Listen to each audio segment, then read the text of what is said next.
indique que la proportion d'Américains favorables à des restrictions supplémentaires est de 47%. Barack Obama doit poursuivre lundi prochain ses appels en faveur d'une telle réforme, précisément dans le Connecticut, qui a adopté mercredi une législation renforçant le contrôle des armes à feu. Sa mort a suscité des réactions dans le monde entier. Margaret Thatcher est décédée lundi à l'âge de 87 ans. Celle qui dirigea la Grande-Bretagne pendant 11 ans laisse un héritage controversé mais qui influence toujours considérablement son pays. Issue d'un milieu modeste, elle intègre le Parti conservateur en 1947 avant d'en prendre la tête en 1975. 4 ans plus tard, elle devient la première femme Premier ministre de Grande-Bretagne, surfant sur le mécontentement populaire lié à la crise inflationniste.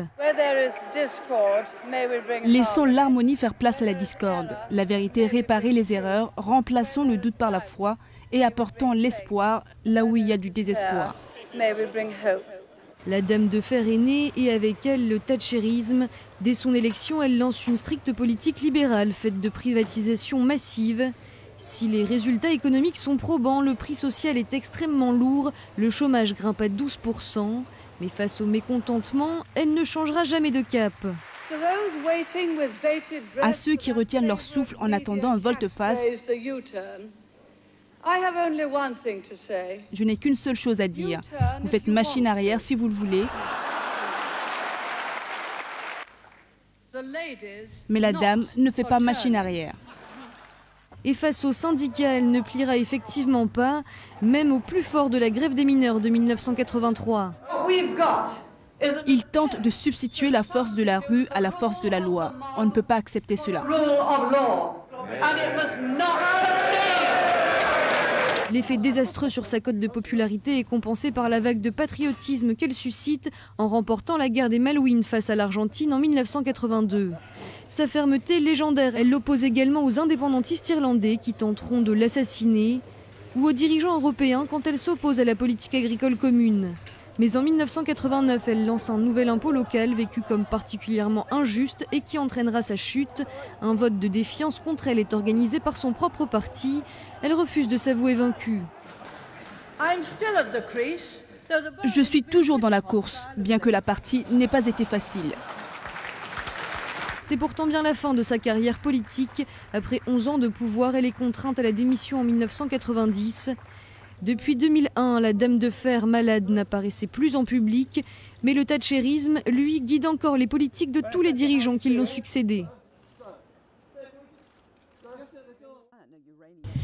Pour la communauté internationale, la nouvelle sonne comme un nouvel affront. L'Iran a inauguré mardi 9 avril 2 mines d'extraction d'uranium pour fournir un nouveau complexe de production de Yellow Cake, un pas de plus dans son programme nucléaire très controversé.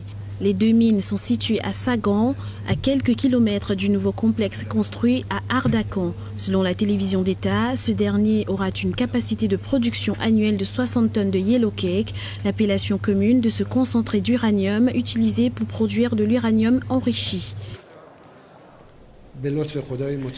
Par le passé, nous dépendions de l'extérieur pour nous fournir en Yellow Cake, mais grâce à Dieu, des mines sont inaugurées les unes après les autres.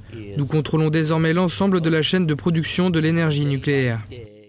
L'enrichissement d'uranium en grande quantité par l'Iran est au centre des préoccupations des grandes puissances. Malgré les démentis, Téhéran est toujours soupçonné par les puissances internationales de fabriquer l'arme atomique sous couvert de son programme nucléaire civil.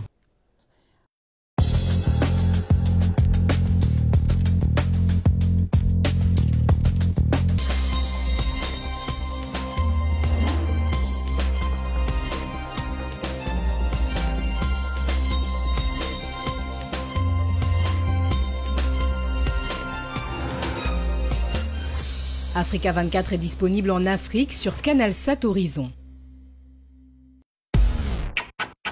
Bienvenue dans cette nouvelle édition de l'Africa 24 Football Club. Je pense vraiment qu'on a vécu une journée pleine d'émotions. C'est votre dossier du jour. À suivre également l'actualité du foot international. On sera toujours derrière eux. C'est un en finale quand même de la Coupe d'Afrique, donc j'ai du mal un petit peu à faire.